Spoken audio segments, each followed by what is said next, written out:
All right, guys, just want to welcome back to the Gridiron Gurus podcast. It is late March and the draft is right around the corner, so it's time to get serious with some of these 7-round mock drafts, starting with the Dallas Cowboys today. This is a team that can do a lot of damage as they do have 2 first-round selections. This is a team that obviously got a lot of criticism due to the handling of the Micah Parsons ordeal, ultimately trading him to the Green Bay Packers. But I think we should just pump the brakes. You got to wait until this really plays out to fully judge it, right? Because if they go out there and draft a couple of Pro Bowl caliber players, then obviously they would have probably won the trade, right? And Parsons is obviously tremendous, and it led to this defense having a lot of issues. But I think they're going to get back on track. 2 first-round selections this year. Adding Quinnen Williams and Rashawn Gary are obviously significant boosts. But this front seven still needs help badly, and that was the theme last year, as you just saw them play. And they had a significant lack of talent, and the run defense was awful, giving up 5+ yards on occasion, just getting grinded down on as the game went on. Kenny Clark paired with Williams could really allow them to focus on a pass rusher instead of maybe adding another defensive tackle early. I'm fine with a D tackle, though. This is a great class. There's some really good players that I really like, and I think maybe even potentially they could trade down if that's the vision they have in taking one. I think C.J. Allen at number 12, though, is going to be the first player they take. Maybe a bit of a reach, but the Tampa Bay Bucks are at 15, and they're likely going to snag him before the Cowboys could at 20. This is a guy that does need some more strength and some coaching to be more consistent as a disruptor against the run. Really showcased his ability as a pass rusher, though, especially on those stunts. This past season for the Bulldogs. Good coverage abilities, pretty smooth mover. He can play a deep zone or carry underneath. So I think over time he can definitely develop into a player who's an alpha for this team. He's a great communicator that is, some nice IQ. Just an overall enforcer, and being a middle linebacker for the Georgia Bulldogs, you're going to be able to carry a lot of top-notch traits with you to the NFL. I think the Cowboys could definitely benefit from that. This is a team that needs linebacking help.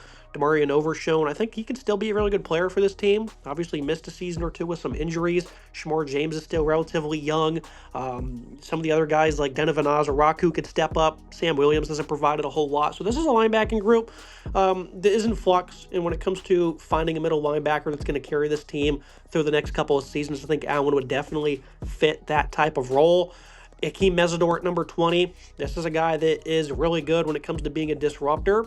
Love the quickness and the change of direction. Really makes him tough to contain vertically. Sets up his pass rush moves very well. Quick, active hands. Some pretty good bend as well. And then he's also a nice looper on stunts. So you can all of a sudden have a lot of heat coming towards opponents if you pair Mesidor up with some of these other players on roster. Biggest problem is I'm not sure what he's going to be able to do when it comes to the run game. He can definitely struggle to get off blocks. Has average strength. He can often duck inside and lose containment. So I don't know if he'll provide immediate upgrade in that regard. And there's definitely players better suited when it comes to slowing down the run at the edge position that they could draft. But I think Mesidor, he's going to be able to uplift them when it comes to the pass rushing department. That's still a big problem as well, as they were getting whatever they could out of guys last year. And I think this is a group that could definitely still receive a lot of attention. I mean, they were not very productive last year. Jadeveon Clowney was shockingly a very good ad for them. He had 9 sacks, but now he is a free agent, and he is yet to commit to return to the Cowboys. So right now he's not on roster, and he was their top player last year, and at the end of the day, he's still 33 years old. So this is a group they need to continue to get better with, and I think Akeem Mesidor would make a lot of sense in that regard. So I think these 2 picks would be great. I think they can also go cornerback in the first round as well. But again, the talent in the front seven is just so poor, and they need to continue to make that a focal point. If they can overhaul it with significant attention, they could all of a sudden turn this into a massive strength. And of course, that offense on the other side is one of the top in the NFL. So if they can just get a little bit more support from these guys, they can absolutely compete for a playoff appearance. Moving to the next 3 selections in focus, Keyshawn Elliott, 92nd overall. They don't pick again until late round 3, which isn't great. I don't think they have enough capital to move up, and I don't think that'd be well worth spent, depending on who they would draft, of course. But I think they should just stay patient. Another linebacker here would make a lot of sense. Elliott is a guy who can blitz, has good range and aggression downhill, pretty good athlete overall, but he is an average athlete at best, and I think that's why a lot of people think he won't be a 3-down backer, because the man coverage abilities are going to be limited, likely meaning he's only going to be using the first and second down, but I think that's fine. This is a guy that has nice versatility, good length, really defeats leverage well in the run game with patience. I think he's exactly what they need, a guy who can come in there, make some plays on the early downs to limit third and shorts, and if you pair him with C.J. Allen, a guy that you can trust a little bit more with the coverage responsibilities, you're going to have quality football players on the field throughout your defensive possessions.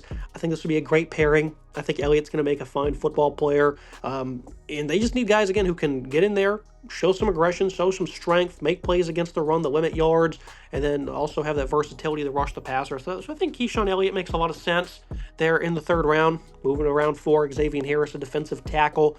This is a player I'm a big fan of. If you watch the Sugar Bowl, he dominated the Georgia Bulldogs, 6'8", 330. Great size and length. This guy can be a real anchor in the run game. Just his ability to shed and make plays in the backfield due to his nimble feet and lateral agility really stand out. A monster when it comes to his size. Another one of those players who, he played a lot of reps, though, for Ole Miss. So I definitely think he can shine when it comes to his ability to stay on the field and play all season long as a guy that can give you 40-plus reps per game. But I think for now, all they really need from him is to come in there and play some quality reps per contest. They don't need to try and fully gas out his stamina. And I think that'd make a lot of sense and to make him a good fit behind Clark and Williams. So I think Harris would definitely help, especially in that run defense department. And again, the theme continues for me for the Cowboys. Then Michael Taff over at safety in the 5th round. This is a guy who's a great communicator, phenomenal leader, hard worker, smooth backpedal and change of direction, good football IQ in zones. Handles routes well when it comes to different route combinations. I think he can work from a single or two high look quite well. This is a player who does a little bit of everything pretty well. I think the biggest problem with him is he can really struggle to tackle in space, lacks the size to leave a mark in the run game consistently. It really gets swallowed up a whole lot. I think he has good ball skills, but his overall recovery speed isn't great. So if he doesn't make that sharp first read, which he showcases the ability to do very often and be a ball hawk, then he can struggle to make plays in coverage. And again, the instincts are good, but just inconsistent. So I think this is a very good player who's not going to have the strongest athletic profile. I don't think that's why he's going to fall to the 152nd overall pick. He's going to be there on day 3, I'm quite sure, in rounds 4, 5, or 6. This is a good football player. Again, does a little bit of everything correctly. He's probably not going to make that impact you want in the run game, but they also need some coverage help in the back end. And if he can, showcase good range, that can give them some opportunities to play some more man coverage and commit more bodies to the run and not fully be exposed. Of course, there's a lot of things that have to take place with the secondary. Play man coverage on a more constant basis. And maybe they could go elsewhere with the selection. I think Taft makes sense. The safety group's also kind of in flux. Malik Hooker's a veteran. They picked up Jalen Thompson and PJ Locke this offseason, so maybe they won't be as likely to draft a safety. I think Taft makes a lot of sense, and no, he's not going to help them that much with the run defense department, so maybe this selection doesn't make as much sense as the other ones. And then wrapping things up with the final picks on day 3, I think the Cowboys should definitely look to add a receiver at some point in this draft. It's something they didn't do this offseason. They also lost Jalen Tolbert. They have a strong trio that could accommodate for 90% of the targets this year with Lamb, with George Pickens, and of course a nice tight end in Jake Ferguson. But is that really the position you want to be in if you're pass catching group, especially if they struggle with injuries, which throughout a long season is definitely possible? Outside of those 3, there's not much you can count on. I think they like Ryan Flanoy. They're hopeful that Jonathan Mingo can get involved as well. But I don't know if that's going to be enough for this group. I think they need to draft somebody. They don't need to go out the free agency to get nobody. I think they'll be fine. But I think Chase Roberts, a guy who's got really good size, can make plays downfield as a physical pass catcher, plays the game the right way with strong hands, good fundamentals. So he's going to be a guy, I think, whoever gets him will have a steal of a player there on day 3. After that, Trey Moore.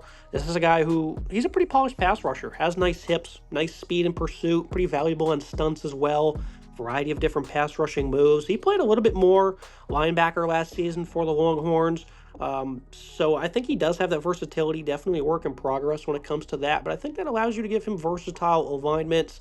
The lack of size is a problem at 250 pounds, and he can get controlled in the run game. But this is the player I think can be an asset for a team, especially in pass rushing downs if you're loading the line of scrimmage. He's going to give a good effort to get to the pass rusher. And then cap things off, Daquan Wright at tight end. Kind of another pick they probably don't need to do, because I think this tight end room is absolutely fine. But Wright is phenomenal. He's the top yards after catch tight end in the NFL, and in this mock draft he fell to the 7th round. I just don't think that's very realistic, but if it does happen, I think the Cowboys need to take a stab at him, because this team isn't exactly great when it comes to having a strong cap situation. I think a young impact player in a rookie deal is going to make a lot of sense for them, and he could eventually work his way into that tight end 2 position. He's not going to offer a whole lot as a blocker, and I think guys like Schoonmaker, who's a good blocker, then Span Ford, who's a good pass catcher, maybe it's not the best fit. But I think Wright's a good player, and this is going to be a phenomenal value pick, really. So if he's there in round 7, take a stab at him. Why not? Because he's going to be able to give you, I think, good reps throughout 4 years on that rookie contract. And obviously, you'll see in this mock draft corner, it's a big need for the Cowboys, and I don't have them snagging one in this draft. I think they badly just need to address this run defense. Again, I think they could fully go defense in all 8 picks. And the front seven last year when I watched it was just so untalented, and I think they need to commit a lot of resources to that. And with how this draft flowed, it didn't have a corner that would make sense for them going, of course, past these non-first round picks in rounds 3, 4, and 5. It seemed like there was better value for this football team to add to this roster, and that's why I didn't have them selecting a corner. Now, they can have their pick of whoever they want in the first round if that's where they decide to go. That'd make a lot of sense, right? But after that, I just did not see a whole lot of fits that made sense for me. Colby Durant, they added in the offseason. Siobhan Revel's back, a high upside player who struggled last year. He's still young, though, trying to get in the string of things after an ACL tear.